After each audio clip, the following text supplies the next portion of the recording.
50 కోట్ల ఏంటి? అవును, మీరు విన్నది నిజమే. ఒక డైరెక్టర్ రెమ్యునరేషన్ 50 కోట్లు. 50 కోట్లు మన టాలీవుడ్‌లో మీడియం హీరోస్‌కి కూడా మార్కెట్ వాల్యూ ఇంత లేదు. ఒక తమిళ్ డైరెక్టర్ రెమ్యునరేషన్ అంత. నిన్న కాక మొన్న 'సందీప్ కిషన్‌తో' 'నగరం' అనే సినిమాతో మనకి సుపరిచితమైన డైరెక్టర్ లోకేష్ కనకరాజ్. తనదైన శైలితో అభిమానులను ఆకట్టుకుంటూ 'లోకి' యూనివర్సిటీని సృష్టించి 'ఖైదీ', 'విక్రమ్', 'లియో' ఇలాంటి చిత్రాలతో తమిళ్ సినిమాని జాతీయ స్థాయిలో నిలబెట్టిన డైరెక్టర్‌గా అతి తక్కువ సినిమాలతో గుర్తింపు పొందాడు. రీసెంట్‌గా ఒక ఇంటర్వ్యూలో రెమ్యునరేషన్ ఎంత అని అడిగితే లోకేష్ 'కూలీ' సినిమాకు 50 కోట్లు తీసుకున్నాను అని అన్నారు. సుమారు 400 కోట్ల బడ్జెట్ ఉన్న 'కూలీ' సినిమాకు హీరో రజనీకాంత్ రెమ్యునరేషన్ 150 కోట్లు అన్న విషయం మనందరికీ తెలిసినదే.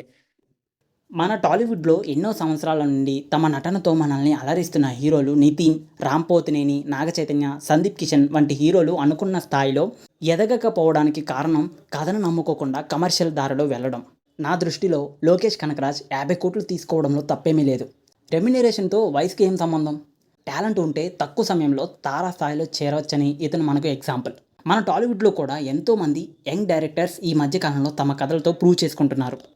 'బలగం', 'హాయ్ నాన్న', 'కోర్ట్', 35 ఇది చిన్న కథ కాదు వంటి సినిమాలే మనకి ఎగ్జాంపుల్. మన హీరోలు కూడా కమర్షియల్ అనే దారిని వదిలి కథను నమ్ముకుంటే మన టాలీవుడ్‌లో కూడా హీరోల సక్సెస్‌తో పాటు ఎంతోమంది లోకేష్ కనకరాజులు పుట్టుకొస్తారు.